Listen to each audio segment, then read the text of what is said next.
बंगाल की मुख्यमंत्री ममता बनर्जी ने राज्य की आगामी मतदाता सूची को लेकर एक गंभीर राजनीतिक विवाद खड़ा कर दिया है। उन्होंने आरोप लगाया है कि एक सोची समझी साजिश के तहत लगभग 1.2 करोड़ मतदाताओं के नाम सूची से हटाने की तैयारी की जा रही है।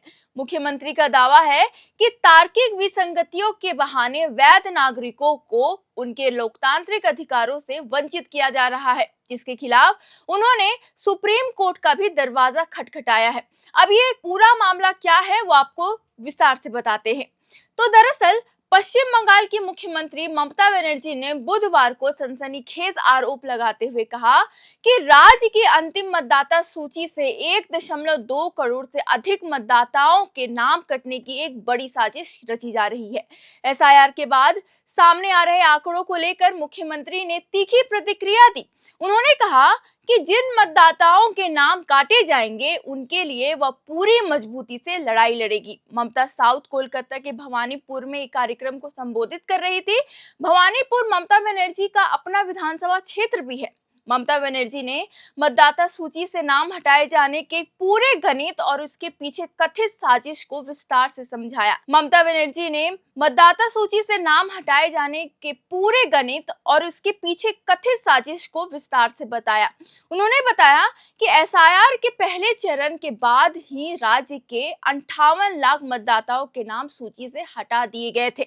मुख्यमंत्री ने आरोप लगाया कि तार्किक विसंगतियों का बहाना बनाकर 14 फरवरी की सुनवाई के समय सीमा समाप्त होने के बाद भी कम से कम 20 लाख मतदाताओं के नाम चुपचाप सूची से हटा दिए गए। ममता ने किसी का सीधा नाम नहीं लिया और कहा कि 28 फरवरी को जो मतदाता सूची प्रकाशित होने वाली है उसमें से 80 लाख नाम हटाने की एक सोची समझी साजिश है। इसके बाद सप्लीमेंट्री के माध्यम से मतदाता सूची से अन्य 40 लाख मतदाताओं को भी हटाने का प्रयास किया जा रहा है।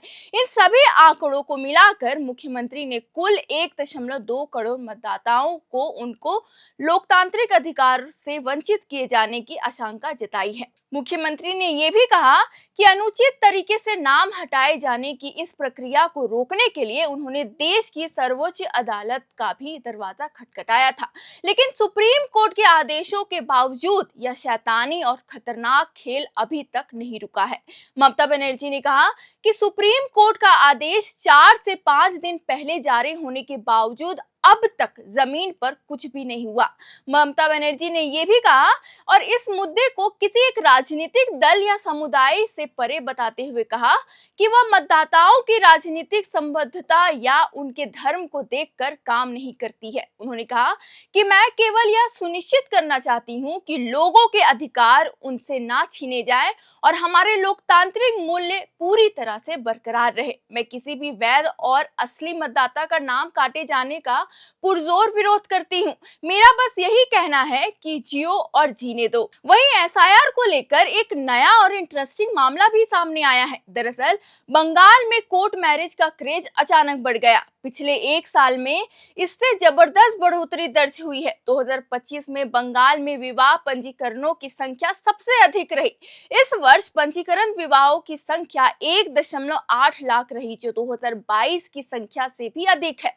2023-24 में कोविड महामारी के कारण विवाहों में आई रुकावट के चलते पंजीकरणों की संख्या में कमी दर्ज की गई थी, लेकिन 2025 में इस्लामी कानूनों के तहत संपन्न विवाहों का पंजीकरण भी अधिक हुआ है।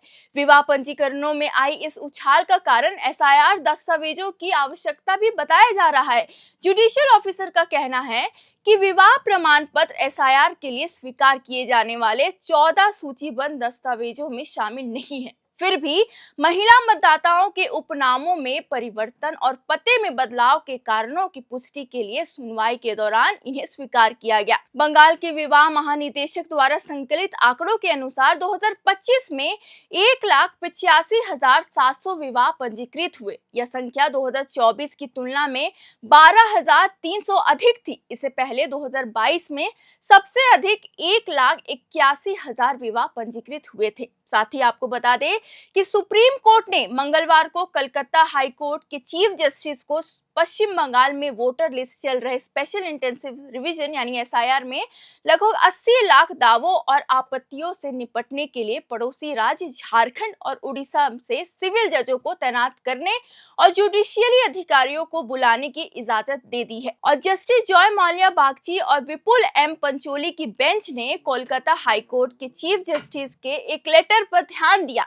जिसमें कहा गया कि एसआईआर एक्सरसाइज में तैनात 250 डिस्ट्रिक्ट जजों को दावों और आपत्तियों से निपटने में लगभग 80 दिन लगेंगे। गंभीर स्थिति और समय की कमी को देखते हुए बेंच ने इस प्रोसेस को करने के लिए सिविल जजों को तैनात करने की इजाजत दे दी है। इसने कलकत्ता हाईकोर्ट के चीफ जस्टिस से कहा कि वे झारखंड और उड़ीसा के अपने समकक्षों से अनुरोध करें और स्थिति से निपटने के लिए समान रैंक के जुडिशियल अधिकारियों को बुलाएं। इसने ईसी यानी इलेक्शन कमीशन को झारखंड और उड़ीसा से जुडिशियल अधिकारियों को तैनात करने का खर्च उठाने का भी निर्देश दिया है।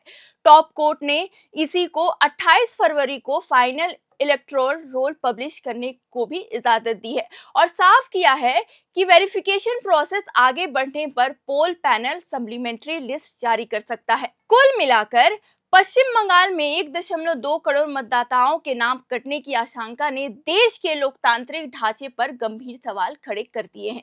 जहां मुख्यमंत्री ममता बनर्जी ने इसे शैतानी खेल और बड़ी साजिश बता रही है, वही विवाह पंजीकरण जो कोर्ट मैरिज है वो में आया रिकॉर्ड उछाल यह दर्शाता है कि आम जनता अपने मतदान के अधिकार को बचाने के लिए कानूनी दस्तावेजों का सहारा लेने को मजबूर है।